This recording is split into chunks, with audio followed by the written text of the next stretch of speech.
지금 집 사도 괜찮을까요? 지금 집 사면 몇 억 손해보는 걸까요? 요즘처럼 불안정한 시기에 이런 고민 안 해보신 분들 없으실 텐데요. 인구는 줄고 있다 그러지, 금리는 또 동결한다 그러지, 얼마 전에 대출까지 많이 막혔죠. 부동산 커뮤니티에 질문을 해보면요, 답변이 다 달라요. 진짜 더 헷갈리시죠? 저도 똑같이 고민했고, 저한테 상담하시는 분들도 혼자 결정하기 너무 막막하다고 하시더라고요. 그런데요, 잘못된 판단 하나로 수억 원을 손해본 사람, 반대로 전략 하나 바꿨을 뿐인데 수억 원의 이득을 본 사람도 있습니다. 오늘 영상에서는요, 신혼부부 특공 전략, 생애 최초 내 집 마련하는 법, 돈이 별로 없는데 집을 매수하는 방법 등 완전히 다른 3가지 사례를 통해서 현실적인 내 집 마련 전략을 짚어드리도록 하겠습니다. 그리고 영상 마지막에는 상담 받으신 분들이 어떻게 수억 원을 절약하고 기회를 잡으셨는지, 그리고 얼리버드 상담에 대해서도 자세하게 안내해 드리겠습니다. 오늘 이 영상으로 돈 벌어 가실 수 있으시니까 꼭 끝까지 시청해 주세요. 첫 번째 상담자분은 자산이 10억 정도 있는 신혼부부입니다. 입주권과 빌라를 보유하고 있는 2주택자였는데요. 내년에 신혼부부 특공을 위해서 무주택자가 돼야 했습니다. 동시에 2주택자니까 세금도 어마무시하게 나오겠죠. 세금을 줄이는 매도 전략도 굉장히 중요했습니다. 여기에 시어머니도 1주택자였던 상황이었는데요. 시어머니의 주택을 팔고 시어머니께 입주권을 매도하는 전략을 짜고 계셨습니다. 여기서 잠깐 여러분들이라면 어떤 순서로 집을 매도하시겠어요? 정답을 맞추신 분들 중 한 분께는 임장 체험권을 드리도록 하겠습니다. 제가 추천해드린 순서는 이렇습니다. 시어머니 집 매각, 입주권 매각, 빌라 매각이었습니다. 시어머니는 1세대 1주택 비과세 요건을 충족하고 있었기 때문에요. 가장 먼저 팔아서 비과세 혜택을 챙기도록 했습니다. 집을 판 자금으로는 자녀의 입주권을 사시도록 했고요. 이 신혼부부가 갖고 있던 입주권은요, 완공이 된 후에 실거주를 해야지 비과세 혜택을 받을 수 있었는데 신혼부부 특공 때문에 그럴 수가 없는 상황이었습니다. 그래서 먼저 매도를 하고요. 마지막 남은 빌라는 비과세 혜택이 가능해서 가장 늦게 매도하도록 조언해 드렸어요. 그리고 이 부분은 세 자녀가 예정이었는데요. 2세 미만 신생아가 있어서 신생아 우선 공급 전략을 추천해 드렸습니다. 이 제도는 24년도에 생겼죠. 신혼부부 물량 중 35%를 신생아에게 배정합니다. 당첨 가능성은요, 가점을 계산해 보니까 약 80% 이상이 나오더라고요. 아주 높았습니다. 그래서 반포 DH 클래스2를 추천해 드렸는데요. 줄여서 반디클이죠. 분양가 상한제가 적용되기 때문에 못해도 시세 차익이 15억 이상이 납니다. 그런데 이 신혼부부 다른 곳에 청약을 쓰려고 하시더라고요. 강력하게 뜯어 말렸습니다. 지금 반디클을 포기하면 15억을 날리는 거예요. 만약 떨어지면요? 다른 재개발 지역도 추천해 드렸습니다. 플랜 B까지 짜드린 거죠. 마지막 4단계는요. 증여 전략이었는데요. 신혼부부 특공에 들어갈 자금이 모자랐기 때문에 양가 부모님에게 자금을 지원받아야 하는 상황이었습니다. 이번 6.27 정책 때문에 무주택자라도 대출이 6억밖에 안 나오죠. 그래서 신혼부부 특공에 들어가야 될 자금이 턱없이 모자랐습니다. 어쩔 수 없이 양가 부모님에게 지원을 받아야 되는데 출산 전후 2년 이내에는 비과세 혜택이 1억 원까지 더 있죠. 나머지 모자르는 금액은 차용증을 써서 빌리는 구조로 자금을 증빙하도록 세무 전략까지 짜드렸습니다. 이런 과정들은요, 양경섭 세무사님과 협업을 통해 가능했는데요. 입주권이 비과세가 안 된다면 입주권을 먼저 팔고 그다음 미아동 빌라를 팔면 최종적으로 이제 비과세가 되는 거죠. 출산일로부터 2년 이내에 증여받으면 1억까지 또 비과세가 되잖아요. 5천만 원은 증여받은 건 아니니까 그렇다면 5천만 원과 출산 그 증여재산 공제 관련해서 1억 5천을 증여받으면 그러면 나머지는 이제 부모로부터 차용증을 쓰고 빌리면 될 것 같습니다. 실제로 제가 부동산부 기자를 하면서 부동산이나 세금 쪽에 인적 네트워크를 많이 쌓았기 때문에 이런 식으로 전문가와 협업해서 전략을 짜드리고 있습니다. 두 번째 사례는요, 대전에서 생애 최초로 내 집 마련을 하려는 30대 청년이었습니다. 보유 자금은 1억 2천만 원이었는데요. 월평동, 만년동, 둔산동 중에 어디를 선택할지 몰라 고민 중이었습니다.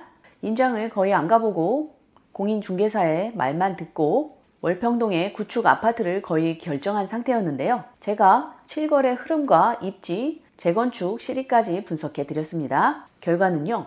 월평동의 구축은 재건축 말만 있지 실제로는 사업성이 매우 떨어지는 곳이더라고요. 많은 분들이 노후 아파트 이코르 재건축이라고 착각을 많이 하고 계시는데요. 그런데 재건축이 되려면 용적률과 입지 가치, 기존 대비 계획 세대수, 그리고 정부 규제와 주민 동의율 등 고려해야 할 요소가 어마무시하게 많습니다. 이분은 전세 만기가 1년 이상 남은 상태라서 조급해야 할 필요가 전혀 없었어요. 그래서 제가 상급지까지 임장 루트를 짜드리면서 보는 눈을 기르도록 도와드렸는데요. 여기에 금매 잡는 요령도 전수해드렸습니다. 집이 아무리 싸도 몇 억인데 그냥 막 함부로 사면 안 되잖아요. 옷 살 때도 여러 군데 돌아다니면서 결정하는데 왜 집은 막 사시는 거예요.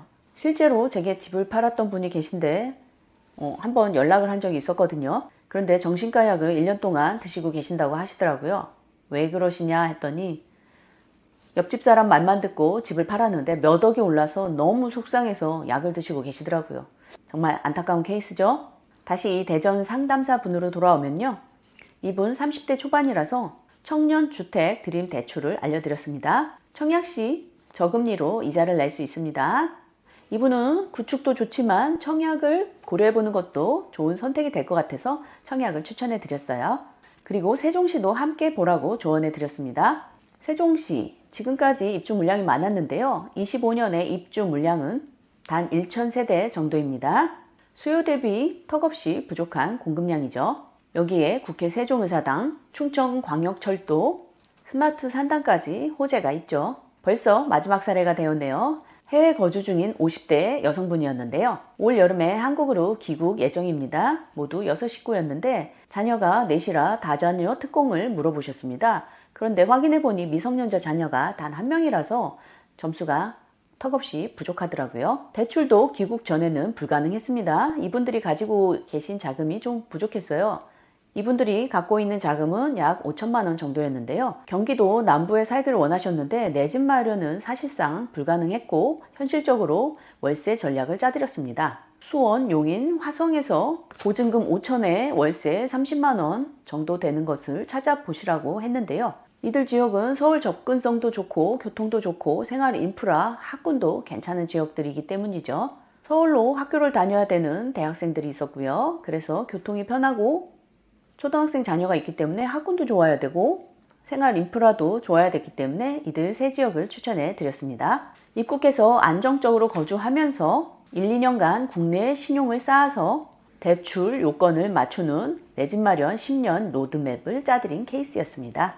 이렇게 완전히 다른 조건, 다른 시기에 세 분을 상담해 드렸는데요. 다른 시기에 세 분의 상담 사례를 소개해 드렸는데요. 공통점이 하나 있습니다. 혼자 결정하기에는 너무 막막하다는 것이죠.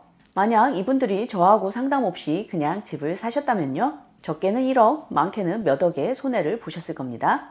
제가 도와드릴 수 있었던 건 수년간 부동산을 공부하고 직접 투자해본 경험이 있다는 것이고요. 그리고 부동산 기자로서 수많은 부동산 관계자분들, 전문가분들과 함께 일해온 덕택이었습니다. 이런 컨설팅 너무 비싸지 않냐고요? 실제로 부동산 강의 한 번만 들어도 10만 원이 넘습니다. 그런데 이 공부 한 번만 하면 될까요? 아무리 적게 해도 3년은 공부해야 되고요. 이번에 6.27 대책처럼 이렇게 정부 대책이 바뀌면 그것도 다시 따라가서 공부를 해야 합니다. 그러면서 전략을 바로 다시 짜야 하죠. 많은 분들이 물어보세요. 지금 제 상황에 구축이 나을까요? 청약을 노려야 할까요? 아니면 재개발, 재건축? 선택지가 너무 많고 뉴스는 계속 바뀌죠. 정확히 나에게 맞는 전략이 뭔지 모르겠다는 분들이 대부분입니다. 제 상담에서는 그런 분들을 위해서 구축, 청약, 재개발, 재건축 중에 무엇이 지금 본인에게 최적인지 판단해 드리고요. 내 집 마련의 마무리는 세금이죠. 세금 전문가와 함께 맞춤 절세 플랜을 짜드립니다. 그리고 또 고민 많으신 게 입지 선택이에요. 아이 학교는 어딘지, 출퇴근은 어떻게 해야 할지, 역세권이냐 학세권이냐 이런 것도 직장 위치와 자녀 나이, 예산 조건을 다 고려해서 현실적인 최적의 입지를 제안해 드리고 있습니다. 제가 자주 드리는 비유가 있는데요. 여러분은 지금 산 아래에서 길을 찾고 계시는 거예요. 주변이 잘 안 보이니까 어디로 가야 할지 모르시는 거죠. 그런데 저는 여러분을 산 정상으로 모시고 가서 전체 지형을 한눈에 보여드립니다. 그러면 어떤 길로 가야 할지, 무엇을 조심해야 할지 한눈에 다 보이죠? 이게 바로 단순한 조언이 아니라 여러분 인생의 중요한 결정을 위한 전략 설계 상담입니다. 혼자서 내 집 마련 전략을 짜기 너무 막막하시다 하시는 분들은요, 이번에 세 분에게만 한시적으로 적용되는 얼리버드 상담을 신청하시길 바라겠습니다. 상담을 원하시는 분은 아래 댓글에서 신청 링크를 눌러주세요. 늦으면 기회는 없습니다. 여러분, 부동산은 타이밍이 아니라 전략입니다. 영상이 도움이 되셨다면 좋아요 꼭 눌러주시고요. 앞으로도 부동산에 대해서 더 깊게 공부하고 싶으시다면 구독과 알람 설정 부탁드리겠습니다. 감사합니다.